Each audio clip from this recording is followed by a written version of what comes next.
If you want to learn more about Dragon Ball video games, check out my book, Play the Dragon, The History of Dragon Ball Video Games, which covers everything from the Famicom all the way to the PlayStation era. And it includes reviews, retrospectives, and detailed information about all these games. And as an added bonus, if you purchase the physical copy from Amazon, you get the Kindle version for your phone or tablet directly for free. So buy it today.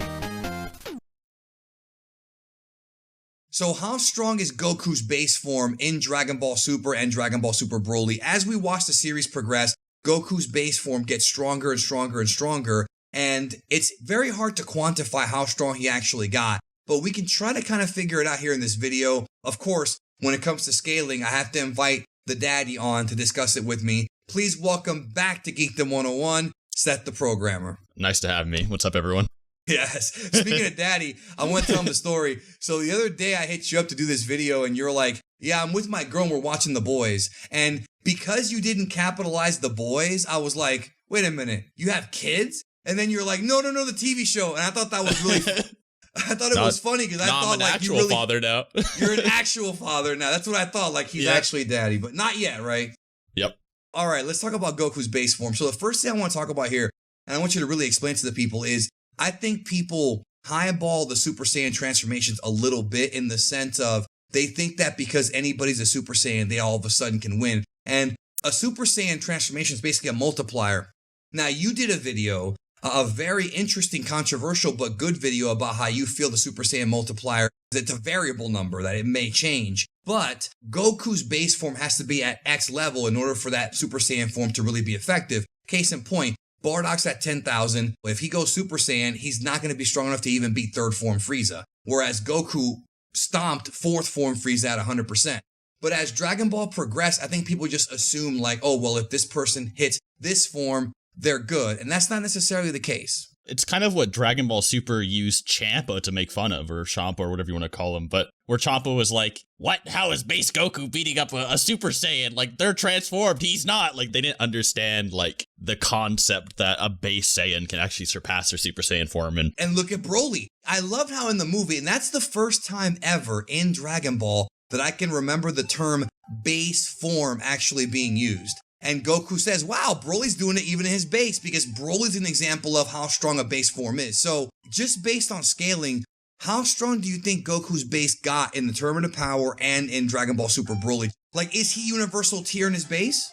So I guess to start it off, this is something me and Emish used to debate about a lot when we were still having problems, but we're cool now. But did base Goku ever absorb, the God ritual? Like, how did that all work? And a lot of people that watch Dragon Ball Super, they tend to get this weird ideas about like, the cooler someone seems and the more admirable they seem, the stronger they are, right? So you'll have people making polls about like Super Saiyan 2 Teen Cell Saga Gohan versus Super Saiyan 2 Kabe from the Tournament of Power at the end of Super. Like, just because Gohan seems cooler, right?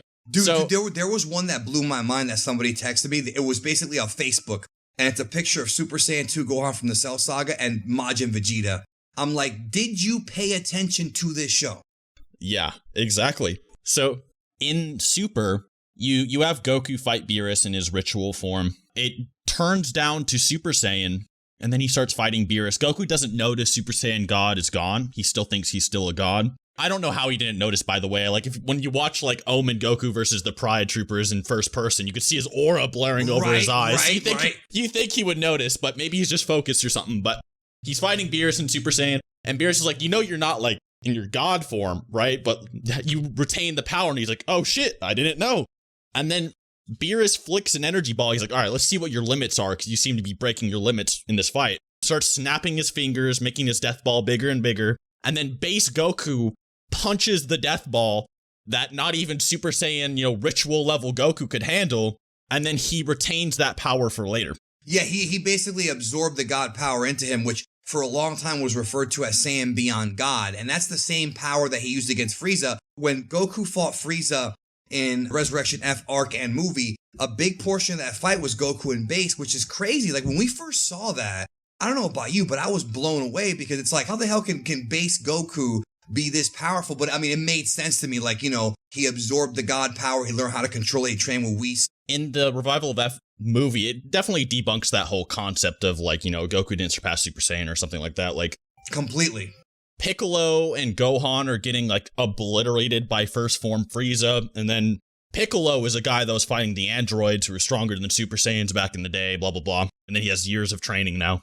And then Goku in his base form is fighting the final form version of that guy that was bodying them. And if you want to go with like restricted Frieza compared to his true form, it's like in the Daizenshu, it's like over 200 times greater. So even just lowballing, he's already like 200 times greater than, the absolute lowball of like a character above Super Saiyans, blah, blah, blah, even though that's terrible downplay.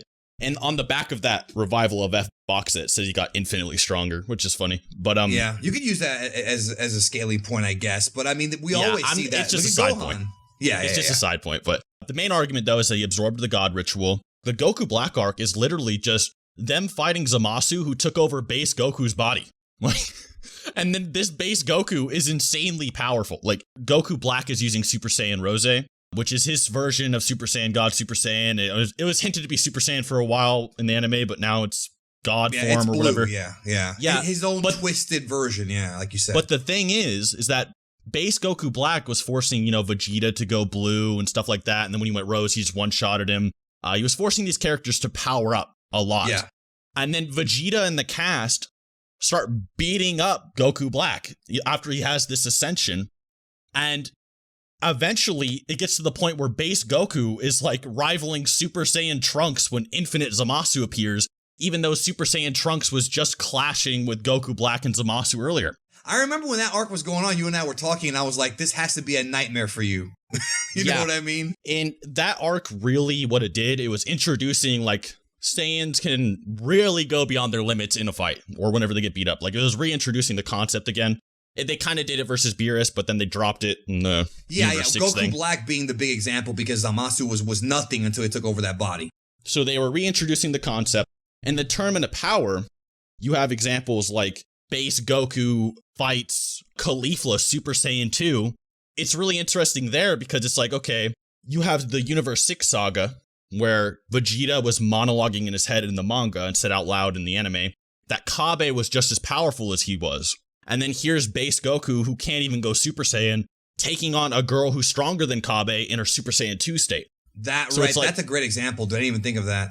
Yeah. Yeah. A lot of people like to say, but Goku, he was just beating her up with his martial arts skills. And it's like, okay, dude, there's no skill involved in being able to catch a punch with your arm fully out. That's a strength feat. Yeah. As well as the fact of being able to take punches to the body. That is not a skill thing. We're talking about cosmic characters here. Like, I don't care if you're Bruce Lee. Bruce Lee, the way he was power scaled in the real world, can't take on Galactus, homie. It doesn't work that way. You know what I mean? Maybe what do you mean Bruce Lee would just catch his punch, dude? He's too skilled. Exactly. Yeah. You gotta think about. Well, I love talking about this. But anyways, continue your point. By the end of the Tournament of Power, base Goku is fighting alongside Android 17. Yes. Now, a lot of people do not take that into consideration. I had a debate clothespins on it, but Android 17 is the same dude who was fighting right next to Super Saiyan Blue Kaioken times 20 Goku and Vegeta Evolution side by side and doing better than them against Jiren, if anything. And then base Goku, after getting Ultra Instinct, he breaks his limits again and his base form just becomes stupidly strong. And if you want to imply, like, I'm not going to drop like a, universal or multiversal thing. Let's just say this. If you think Super Saiyan God can destroy a universe, base Goku one-shot Super Saiyan God from the start of the series, right? Like, he absolutely obliterates him if he's going to fight next to Android 17, who cannot become fatigued. And that's always been the case. Even in the Android arc, for example, Goku pre-Heart Virus, before he was Super Saiyan, just base Goku would defeat Super Saiyan Goku from Namek. It's just how it is. Like, just because somebody's in a transformed state does not automatically mean that they're surpassing you. And that's the scale of Dragon Ball. If from Z upped everything into Super, base Goku from the Buu arc would mop the floor with most of the androids from the Android saga. Like, it's just, that's how they get stronger. And I'm kind of wondering where they're going to go from here now in the Moro arc and in the future, because you're right. I think that it seems like base Goku is multiversal. Well, like, here's something to think about. Like, however strong you have God transformation Goku or Goku at full power, you need to recognize that these transformations only offer him so much more power. They don't make him infinitely stronger anymore. Like, maybe you could argue the first Super Saiyan God did, but that was like because he had like a weird ritual amp and he was entering like a new realm of power and blah, blah, blah, right? But later on in the series, it's far more linear. Like, it's not such a crazy difference anymore. Like, it's not like they're a dimensional tier higher because they're in their God form or something. And we talked about this actually during the Resurrection F era.